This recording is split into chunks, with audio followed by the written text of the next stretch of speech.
So yeah, I'm sure you guys have already been following, you know what I'm saying? And I'm sure you guys have been waiting for me to actually update you on what's going on, in the footballing world, right? So I'm gonna tell you something that I saw that's very interesting. I just got it from one of my most credible sources. He just informed me about a day or two ago, and I thought I should actually report this if for those of y'all that are not in the know about what's going on, right? So we are edging closer to the January transfer. You know what I'm saying? And I call it the mid-season transfer. Remember, January is basically in the middle of the season. You know what I'm saying?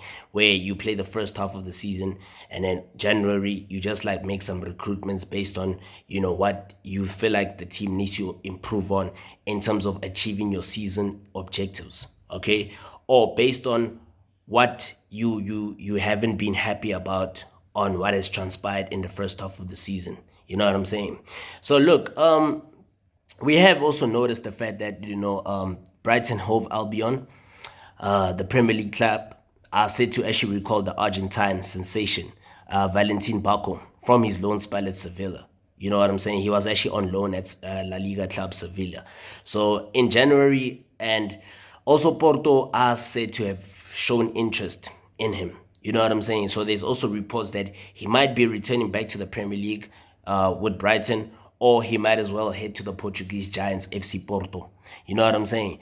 Which makes for a very interesting, transfer window, because he's actually a very great player. And I would think that Brighton, considering the fact that Brighton maybe they've got European objectives, they'd want to recall him back to actually help them achieve their objectives of playing European football next season.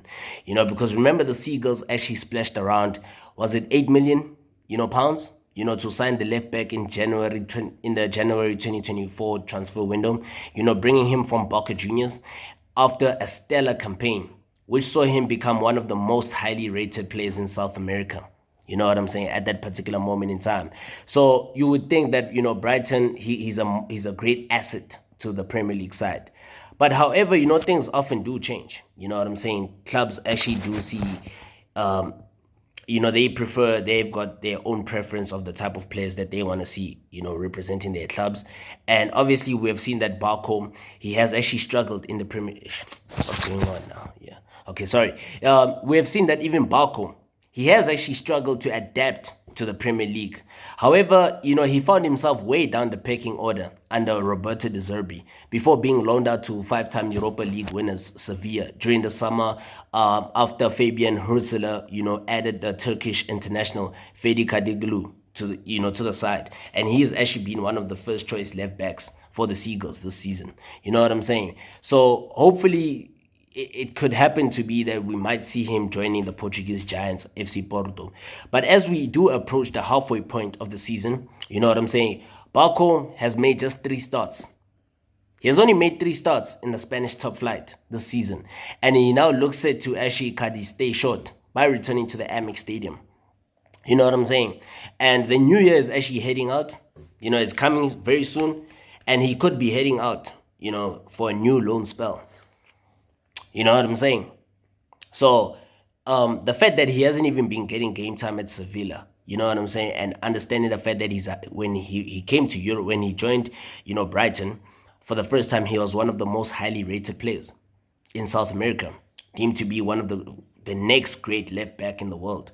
However, him, like I mentioned earlier on, him struggling to adapt to Premier League football, as well as him not even getting game time on his loan spell at Sevilla, it's like, it leaves a lot to be desired, actually. You know what I'm saying? So it's one of those things where I'm just even wondering, okay, what could actually happen? What is Brighton going to do?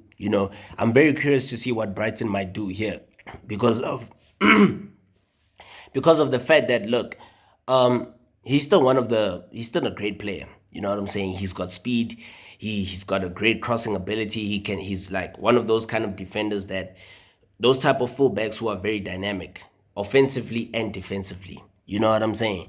So I would expect Brighton, for a team of Brighton's caliber, to actually bring him back from his loan spell. You know what I'm saying? Because you got to understand that depth is very important in Premier League football. You know what I'm saying? And you also have got cup competitions like FA Cup. Perhaps Brighton could be fancying their chances of actually bringing some silverware to the Amex Stadium in terms of the FA Cup. So that's why, like, some depth will actually do them much more good, So, look, I was also informed that the Portuguese giants, FC Porto, are in talks with the Seagulls about a loan move for the 20-year-old fullback. Basically, it's an option worth around 10 million pounds. Yeah, 10 million pounds.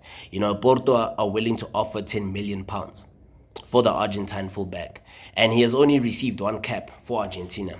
But Barco, he does want to play regularly. You know what I'm saying? And in that position is currently well equipped, at Brighton. You have got Estupian, as well as Kadioglu, who are basically competing to be the first choice options in the Premier League. So I don't see him returning to Brighton. However, I would love that to happen for him. You know what I'm saying? Because he still has much quality and he still has got much more to offer despite his early struggles. But look, like I mentioned earlier on, Brighton is equipped with options at the left-hand side of their defense. You know what I'm saying? So it will be very difficult for him to return. And that has actually been Barco's pathway blocked.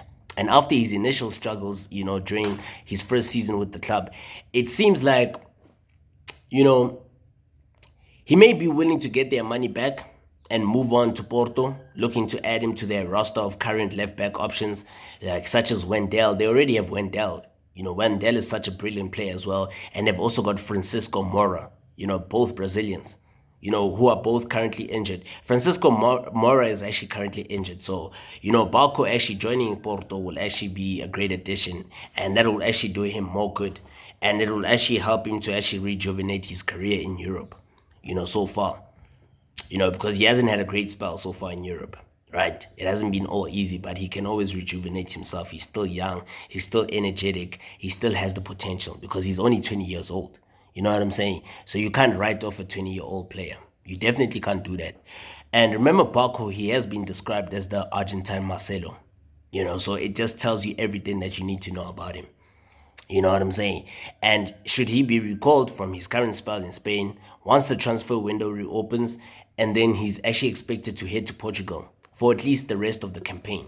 You know what I'm saying? So that's one of the likely features that are most, gonna happen